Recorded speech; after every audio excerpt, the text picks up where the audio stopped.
ஒழுங்குமுறைகளிலே மிக மிக முக்கியமான ஒரு பகுதியாக இந்த திருவிருந்து ஆராதனை காணப்படுகிறது. உலகம் முழுவதுமாக இருக்கக்கூடிய கிறிஸ்தவர்கள் ஆசரிக்கக்கூடிய ஒரு முக்கியமான ஒரு காரியமாக இருக்கிறது. இது ஒரு சடங்காச்சாரம் கிடையாது. அநேக சடங்காச்சாரமாக கலந்து கொள்ளுவாங்க. மாதத்தில் மொதல் வாரம் தானே திருவிருந்து ஆராதனை கொடுக்குறாங்க, அப்போ மட்டும் நம்ம போய் கலந்துக்கிட்டால் போதும் என்று சொல்லி அநேகர் நிர்விசாரத்தோடு காணப்படுகிறார்கள். அதற்கும் வசனம் இருக்கிறது. இங்கே 29ஆம் வசனத்தில் வாசனம் பாருங்கள். 28, 29, எந்த மனுஷனும் தன்னைத்தானே சோதித்து அறிந்து இந்த அப்பத்தில் புசித்து இந்த பாத்திரத்தில் பானம் பண்ண கடவன். இந்த அப்பத்தை புசிக்கிறதற்கு, இந்த திராட்சை ரசத்தில் பங்கு பெறுவதற்கு எனக்கு தகுதி இருக்கிறதா?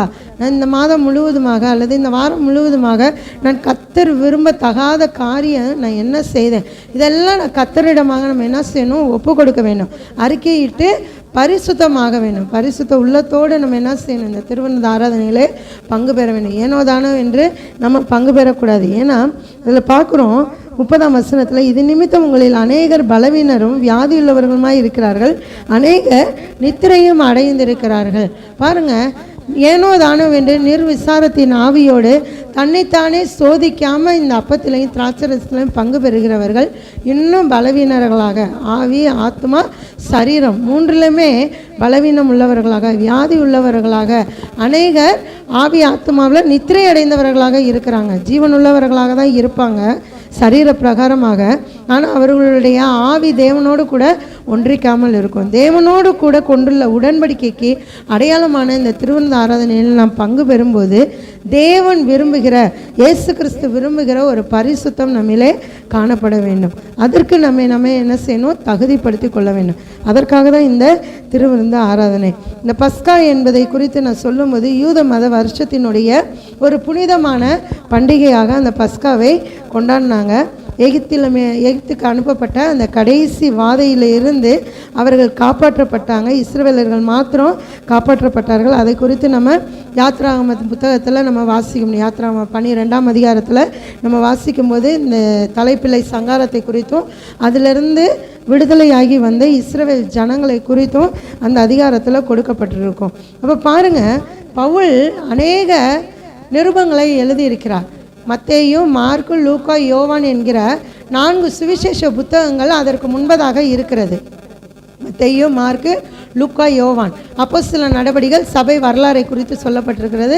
அதுக்கடுத்து ரோமர்லேருந்து பார்க்கும்போது அப்போஸ்தலர் பவுல் எழுதின நிருபங்களாக இருக்கிறது. இப்போ நம்ம 1 கொரிந்தியர் புத்தகத்தை 11ஆம் அதிகாரத்தில் வாசித்தோம். இதுவும் பவுல் எழுதின நிருபம் தான். பாருங்கள், சுவிசேஷ புத்தகத்தில் தான் இயேசு கிறிஸ்துவுடைய பிறப்பு, அவருடைய ஊழியம், அவருடைய மரணம், அடக்கம், உயிர்த்தெழுதல் எல்லாவற்றையும் குறித்து எதில் தான் சொல்லப்பட்டிருக்கு? அந்த 4 சுவிசேஷ புத்தகத்தில் தான் சொல்லப்பட்டிருக்கு. ஆனாலும் அந்த 4 சுவிசேஷ புத்தகங்களில் இல்லாத ஒரு மிக முக்கியமான, ஒரு மிக சிறப்பான, மிக ஆழமான இந்த திருவிருந்து ஆராதனை பற்றின ஒரு கருத்துக்களை இங்கே பவுல் 1 கொரிந்தியர் புத்தகத்தில் சொல்லி இருக்கிறார். இது ரொம்ப அற்புதமான ஒரு காரியமாக இருக்கிறது. நம்ம மத்தேயு புத்தகத்திலலாம் கூட ஒரு சில காரியங்களை நம்ம வாசிக்க, மத்தேயு 26லலாம் நம்ம வாசிக்க முடியும். ஆனாலும் இங்கே பாருங்கள், அபாத்திரமாய் போஜனமானம் பண்ணுகிறவன் கர்த்தருடைய சரீரம் இன்னதென்று நிதானித்து அறியாததினால் தனக்கு ஆக்கினை தீர்ப்பு வரும்படி போஜனமானம் பண்ணுகிறான். அபாத்திரமாய் போஜனமானம் பண்ணுகிறவர்கள் தங்களுக்கு தாங்களே ஆக்கினை தீர்ப்பு வரும்படியாக போஜனமானம் பண்ணுகிறார்களாம். அப்போ நாம் குற்றமற்றவர்களாக இந்த திருவிருந்து ஆராதனையிலே பங்கு பெற வேண்டும் என்பதை கர்த்தராகிய இயேசு நமக்கு உணர்த்துகிறவராக இருக்கிறார். இப்படி இருக்க கர்த்தருடைய அப்பத்தையும் அவருடைய பாத்திரத்தையும் பானம் பண்ணுகிற நாம் ஒவ்வொருவரும் நம்ம என்ன செய்கிறோமா? கர்த்தருடைய சரீரத்தையும் இரத்தத்தையும் குறித்து நிதானித்து அறிகிறவர்களாக இருக்கிறோமா? இன்னும் நம்ம பார்க்கும்போது அவருடைய மரணத்தையும் உயிர்த்தெழுதலையும் அறிவிக்கிறவர்களாக இருக்கிறோமா? அவர் எனக்காக தான் மரணம் அடைந்தார், எனக்காகவே உயிர்த்தெழுந்தார், அவர் மீண்டும் வருவார் என்பதை நாம் அறிவிக்கக்கூடியவர்களாக இந்த திருவிருந்து ஆராதனையிலே நாம் பங்கு பெறுகிறவர்களாக இருக்கிறோம். அப்போ ஒருபோதும் நம்ம இந்த அப்பத்திலையும் சரி திராட்சரசத்திலையும் பங்கு பெறும்போது நாம் நம்மை நிதானித்து பார்க்க வேண்டும். நமக்கு டைம் கொடுக்கப்படுகிறது. திருவிருந்து ஆராதனைக்கு முன்பதாக நம்ம என்ன செய்கிறோம்? ஜெபம் பண்ணுகிறோம், பாடல்கள் பாடுகிறோம். அந்த வேளையில் நான் கர்த்தரோடு கூட ஒப்புரவாக வேண்டும். செய்த பாவங்களுக்கு எல்லாம் மன்னிப்பை அவரிடமாக பெற்றுக்கொண்டு அவரோடு கூட ஒப்புரவாக வேண்டும். ஏன்னா நாம் மனிதர்கள் தான். சில நேரங்களில் தவறுவோம், அது தவிர்க்க முடியாத ஒரு காரணம் தான். ஆனாலும் கர்த்தரிடமாக நம்ம ஒப்புரவாகும்போது என்ன செய்கிறார்? அவர் பாவங்களை மன்னிக்கிறவராக இருக்கிறார். தன் பாவங்களை மறைக்கிறவன் வாழ்வடைய மாட்டான், அவற்றை அறிக்கை செய்து விட்டுவிடுகிறவனோ இரக்கம் பெறுவான் என்று சொல்லி நம்ம பார்க்குறோம். அப்போ நம்மை நாமே நிதானித்து அறிந்தால் நாம் நியாயந்தீர்க்கப்படுவோம் என்று சொல்லப்பட்டிருக்க. நம்மை நாமே நாம் நிதானித்து அறிகிறவர்களாக நாம் காணப்பட வேண்டும். கர்த்தருடைய சரீரத்தையும் இரத்தத்தையும் குறித்து நாம் குற்றமுள்ளவர்களாக இல்லாதபடிக்கு நாம் பரிசுத்தமுள்ளவர்களாக இதிலே பங்கு பெற வேண்டும். இன்னும் யோவானிலெல்லாம் நம்ம வாசிக்கும்போது நானே வானத்திலிருந்து இறங்கின ஜீவ அப்பம் என்று சொல்லுகிறார். அவர் ஜீவனுள்ள தேவாதி தேவனாக அவர் இருக்கிறார், ஜீவனுள்ள நியாயாதிபதியாக இருக்கிறார். ஜீவனுள்ள தேவனை தான் நான் ஆராதிக்கும்படியாக நாம் கூடி வந்திருக்கிறோம். எவ்வளவோ தெய்வங்கள் என்று சொல்லிக்கொண்டு வேறு வேண்டாத விக்கிரகங்களை அநேக ஜனங்கள் வழிபட்டு கொண்டு இருக்கிறாங்க. ஆனால் அவர்களுக்கெல்லாம் இருக்கிற பக்தி வைராக்கியத்தில் ஒரு 20%, ஒரு 30% கூட ஜீவனுள்ள தேவனை ஆராதிக்கக்கூடிய பிள்ளைகள் இடத்துல இல்லாமல் இருக்கிறது. இன்றைக்கு கர்த்தர் அதை நம்மிடத்திலே எதிர்பார்க்கிறவராக இருக்கிறார். பக்தி வைராக்கியம் கர்த்தருக்குள்ளாக நம்ம ஒவ்வொருவருக்கும் இருக்க வேண்டும். பக்தி வைராக்கியம் இருந்தால் பரிசுத்தம் கர்த்தரிடத்திலிருந்து தன்னால் நமக்கு வந்து சரி. ஏன்னா தேவனாகிய கர்த்தர் நான் பரிசுத்தராய் இருக்கிறது போல நீங்களும் எனக்கேற்ற பரிசுத்தராய் இருங்கள் என்று சொல்லியிருக்கிறார். அப்போ கர்த்தருக்குள்ளாக நாம் பக்தி வைராக்கியத்தோடு இருக்கும்போது கர்த்தர் விரும்புகிற பரிசுத்தம், கர்த்தரை போல பரிசுத்தம் நமக்கும் இருக்கும். அதை தான் கர்த்தர் விரும்புகிறார். பரிசுத்தம் உள்ளவன் இன்னும் பரிசுத்தமாகட்டும் என்று சொல்லி தான் விரும்புகிற தேவனாக இருக்கிறார். அப்போ அந்த ஜீவனுள்ள தேவனை ஆராதிக்கக்கூடிய நாம் இந்த மாதத்தினுடைய முதல் வாரத்திலே இந்த ஜீவ அப்பத்தை நாம் பங்கு பெறும்படியாக நாம் வந்திருக்கிறோம். இது இந்த இஸ்ரவேல் ஜனங்கள் வனாந்தரத்தில் புசித்த மன்னாவை போலல்ல, அதை காட்டிலும் விலையேற பெற்ற ஒரு அப்பமாக இந்த ஜீவ அப்பம் இருக்கிறது. அவர்கள் மன்னாவை புசித்தவர்கள் மரித்து போனார்கள். சரீரத்தில் எல்லாருக்குமே மரணம் உண்டு. ஆனால் அந்த மன்னாவை புசித்த ஜனங்கள் சரீரத்திலையும் மரித்து போனாங்க, ஆவிக்குரிய ரீதியிலேயே கர்த்தரை விட்டு பிரிந்தவர்களாக இருந்தாங்க. காரணம் கீழ்ப்படியாமை, முறுமுறுத்தல், கர்த்தருடைய சொல்ல கேட்காதது. இந்த காரணத்தினால வனாந்தரத்தில் என்ன செஞ்சுட்டாங்க? அந்த ஜனங்கள் எல்லாருமே அழிந்து போயிட்டாங்க. யோசுவாவின் மூலம் கானான் தேசத்துக்கு போன ஜனங்கள் எல்லாம் வனாந்தரத்திலே பிறந்த ஜனங்கள் தான். இஸ்ரவேல் ஜனங்களுக்கு பிறந்த அடுத்த தலைமுறை ஜனங்கள் தான் கானான் தேசத்துக்குள்ளே போனாங்க. மற்றபடி எகிப்திலேருந்து புறப்பட்ட அந்த 20 லட்சத்துக்கு மேற்பட்ட ஜனங்களில் யோசுவாவும் காலேபும் மட்டும்தான் கானான் தேசத்துக்குள்ளே போனாங்க. இது எல்லாருமே வனாந்தரத்தில் மரித்து போனாங்க. காரணம் முறுமுறுக்கிறது. பாருங்கள், தேவதூதர்கள் சாப்பிடக்கூடிய மன்னாவை கர்த்தராகிய தேவன் இஸ்ரவேல் ஜனங்களுக்கு கொடுத்தார். அவங்க போய் எங்கேயும் போய் அறுவடை பண்ணலை, எங்கேயும் போய் கஷ்டப்பட்டு உழைச்சி சேர்த்து சாப்பிட்டு அப்படிலாம் அவங்க பண்ணலை. காலையில் எந்திரிச்சு வீட்டுக்கு வெளியில் வந்தோடனே அந்த மண்ணா இருக்கும், அதை எடுத்து அவங்களுக்கு விருப்பம் போல் செஞ்சு என்ன செய்யலாம்? அவங்க சாப்பிட்லாம். அதுபோல் கர்த்தராகிய தேவன் வழி நடத்தினார். அதுலேயும் அற்புதமாக நடத்தினார். 7ஆம் நாள் ஓய்வு நாள். அந்த ஓய்வு நாளில் அவங்க ஒரு வேலையும் செய்யக்கூடாது அப்படிங்கிறதுக்காக 6ஆம் நாள்லேயே 7ஆம் நாளுக்கு தேவையானதையும் நீங்கள் மன்னாவை என்ன செஞ்சுக்கோங்க? சேர்த்து வச்சுக்கோங்க. 7ஆம் நாள் அதை சேர்த்து சாப்பிட்டுக்கோங்க அப்படின்னு சொன்னார். ஆனால் மற்ற நாட்களில் அப்படி அவங்க என்ன பண்ண முடியாது? எடுத்து வைக்க முடியாது. அப்படி எடுத்து வச்சாங்கன்னா என்ன ஆயிரும்? அது அழுகி போயிடும், புழுத்து போயிடும். அந்த மண்ணா அடுத்த நாள், இன்றைக்கி காலையில் மண்ணா எடுக்கிறாங்கன்னா அது இன்றைக்கி நைட்டே சாப்பிட்டு நைட்டுக்குள்ளே அவங்க முடிச்சிடணும். அடுத்த நாள் இருந்தால் அது கெட்டு போயிடும். ஆனால் ஓய்வு நாளில் பாருங்கள், முதல் நாள் 6ஆம் நாள் காலையில் எடுக்கிற உணவு 7ஆம் நாள் சாயங்காலம் வரைக்கும் அந்த மண்ணா என்ன அப்படியே புதிது போல் இருந்தது. இவ்வளோ அற்புதங்களை கர்த்தர் நடத்தினார். இறைச்சி வேணும்னு சொல்லி கேட்டாங்க. கேட்ட மாத்திரத்தில் அவர் என்ன செஞ்சார்? கீழ்காற்றை அனுப்பி கிட்டத்தட்ட 3 முழ உயரம், 3 முழம்னா 3 × 1 4.5 அடி உயரம், அவங்களுடைய பாளையத்துக்கு வெளியில் 4.5 அடி உயரத்துக்கு காடுகள் குவிந்திருந்தாதான். அதையும் அவங்க என்ன செய்யலை?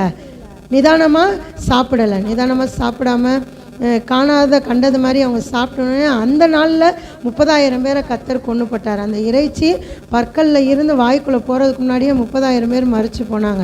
அவ்வளோ முறுமுறுப்பு. தண்ணி இல்லை, நாங்கள் எங்களுக்கு எகிப்து தேசத்தில் கல்ற இல்லைன்னா நீ இங்கே கூட்டிகிட்டு வந்த, அங்கே நாங்கள் இறைச்சி பாத்திரங்கள் அண்டையிலே உட்காந்து நாங்கள் சாப்பிட்டோம், அவ்வளோ அற்புதமாக இருந்தது. இங்கே நாங்கள் வனாந்தரத்தில் இந்த மன்னாவை தவிர எங்களுக்கு வேறு ஒன்றுமே இல்லை. இப்படியெல்லாம் கர்த்தருக்கு விரோதமாக முறுமுறுத்தார்கள் ஜனங்கள்.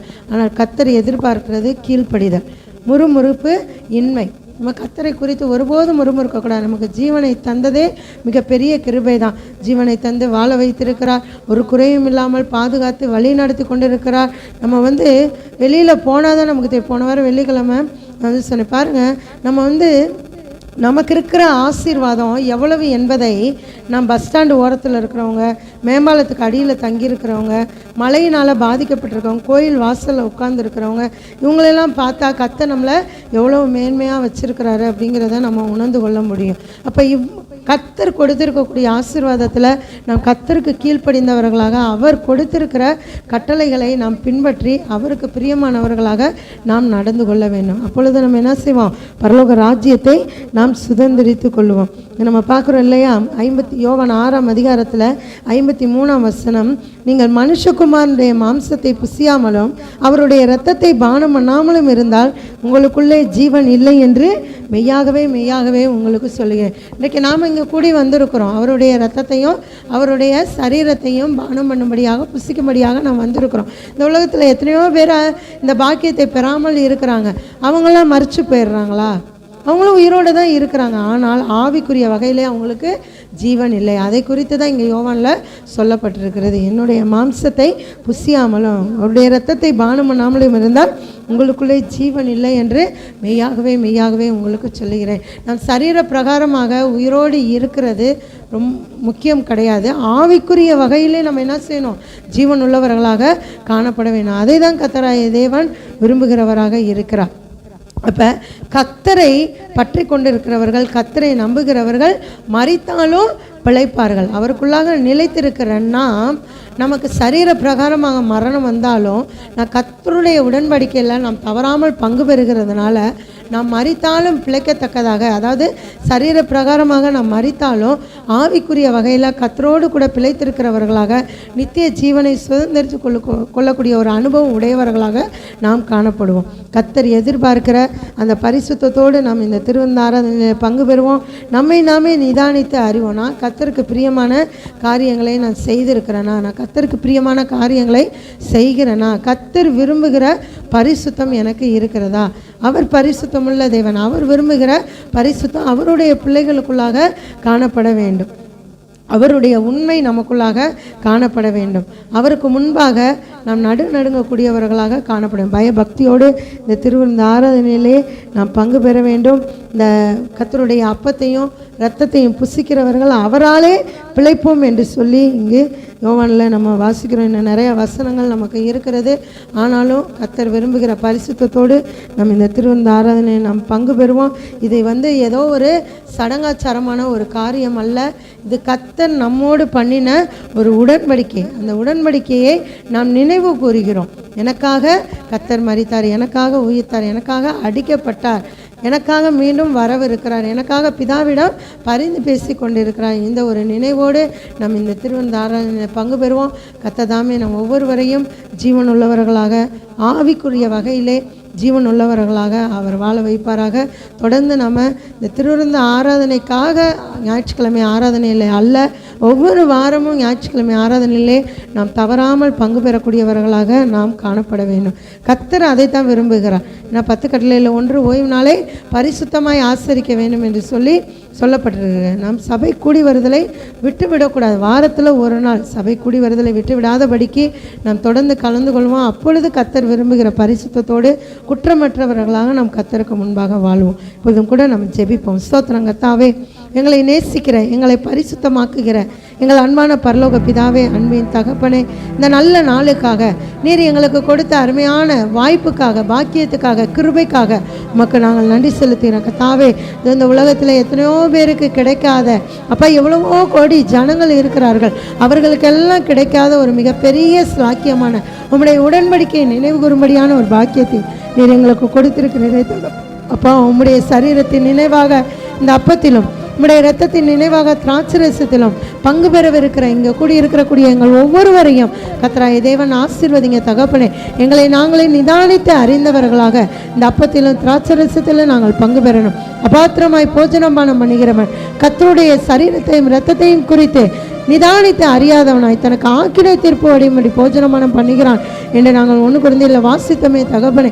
இதோ நாங்கள் ஆக்கினை தீர்ப்புக்கு தப்பித்துக் கொள்ளும்படியாக உம்முடைய உடன்படிக்கையை நினைவு கூறும்படியாக நாங்கள் வந்திருக்கிறோம் தகப்பனே. அப்பா ஸ்தோத்திரிக்கிற ராஜா, எங்களை நியாயந்திருக்கிறவர் நீர் மட்டுமே தகப்பனே. அப்பா உம்முடைய நாளிலே அப்பா அந்த நியாய தீர்ப்பு நாளிலே நாங்கள் ஆக்கினை தீர்ப்புக்கு தப்பித்துக் கொள்ளும்படியாக இந்த உடன்படிக்கையிலே நாங்கள் கலந்து கொள்ள வந்திருக்கிறோம். கர்த்தர் எங்கள் ஒவ்வொருவரையும் பரிசுத்தப்படுத்துங்க, எங்களுடைய எல்லா பலவீனங்களையும் நீக்கி போடுங்க தகப்பனே. பரிசுத்தமுள்ளவன் இன்னும் பரிசுத்தமாகட்டும் என்று சொல்லியிருக்கிறேன். இந்த திருவிருந்த ஆராதனைக்கு எங்களிடம் தடையாக காணப்படக்கூடிய பரிசுத்தமின்மை, எங்களுடைய பாவங்கள், எங்களுடைய குற்றங்கள், எங்களுடைய அக்கிரமங்கள், எங்களுடைய மீறுதல்கள், நீர் அருவருக்கத்தக்க காரியங்கள், நீர் விரும்பாத காரியங்கள் எங்களிடத்தில் இவைகளில் இருக்கும் என்றால் அவை எல்லாவற்றையும் நீக்கி போட்டு பரிசுத்தத்தோடு நாங்கள் இந்த திருவிருந்த ஆராதனையிலே பங்கு பெற எங்களை நீங்கள் தகுதிப்படுத்துங்க தகப்பனே. தகுதியுள்ளவர்களாக நாங்கள் பங்கு பெறணும் தகப்பனே. அப்பா நீர் எங்களுக்காக அடிக்கப்பட்டீரே, எங்களுக்காக நொறுக்கப்பட்டீரே, கடைசி சொட்டு ரத்தம் முதலாக எங்களுக்காக நீ சிந்தினீரே தகப்பனே. அந்த இரத்தத்தினுடைய மகத்துவத்தை நாங்கள் உணர்ந்தவர்களாக, அந்த இரத்தத்தினுடைய வல்லமையை நாங்கள் உணர்ந்தவர்களாக, அந்த பரிசுத்த இரத்தத்தை அப்பா நாங்கள் பானம் பண்ணும்படியாக எங்களை நீங்கள் தகுதிப்படுத்துங்க தகப்பனே. கர்த்தர் நீர் வருமளவும் இந்த உடன்படிக்கையை நாங்கள் விடாமல் கை கொள்ள கர்த்தர் எங்களுக்கு கிருபை செய்யுங்க. நாங்கள் தொடர்ந்து ஒவ்வொரு வாரமும் ஆராதனையில கலந்து கொள்ளணும் தகப்பனே. திருவிழா ஆராதனையிலையும் நாங்கள் கலந்து கொள்ள கர்த்தர் எங்களுக்கு கிருபை பாராட்டுங்க தகப்பனே. அப்பா இந்த திருவிழா ஆராதனை நாங்கள் பங்கு பெறுகிறதன் மூலமாக எங்களுக்குள்ளாக இருக்கக்கூடிய வியாதிகள், பலவீனங்கள் எல்லாம் நீங்கி போகட்டும். எங்களுடைய ஆவி, ஆத்மா, சரீரத்திலே ஒரு புது பலனை கர்த்தர் நீர் இந்த நாளிலே நீ தரும்படிக்காக இந்த புது பலத்தோடு நாங்கள் இந்த மாதம் முழுவதுமாக நாங்கள் உமக்கென்று செயல்பட கர்த்தர் கிருபை செய்யுங்க. இந்த வருடம் முழுவதுமாக கர்த்தர் நீ நடத்தினரே, இந்த வருடம் முழுவதுமாக அப்பா எல்லா திருவிழா ஆராதனையிலும் பங்கு பெறும்படியான ஒரு கிருபையை கொடுத்தீரே தகப்பனே. இந்த திருவிழா ஆராதனையை கர்த்தர் நீர் ஆசீர்வதிங்க. வரக்கூடிய புதிய வருடத்திலே நாங்கள் புது பலனோடு, புது கிருபையோடு, உம்மிடத்திலிருந்து வரக்கூடிய புதிய ஆசீர்வாதத்தோடு நாங்கள் கடந்து செல்ல கர்த்தர் எங்களுக்கு உதவி செய்யுங்க. கர்த்தர் வருமளவும் நாங்கள் இதை ஆசரிக்க எங்களுக்கு நீங்கள் கிருபை பாராட்டுங்க. வந்திருக்கக்கூடிய ஒவ்வொருவரையும் கர்த்தர் நீங்கள் தகுதிப்படுத்துங்க தகப்பனே. எங்களை நாங்களே சோதித்தறிந்தவர்களாக, நிதானித்தறிந்தவர்களாக இதில் பங்கு பெற எங்களுக்கு உணர்த்துதலின் ஆவியை கொடுங்க. இயேசுவின் நாமத்தில் ஒப்புப்படுத்தி ஜெபிக்கிறோம் எங்கள் ஜீவனுள்ள நல்ல பிதாவே, ஆமென் ஆமென். அல்லேலூயா. தேவநாமம் மகிமைப்படட்டும். நம்ம தேவனுடைய செய்தியை கேட்க போகிறோம்.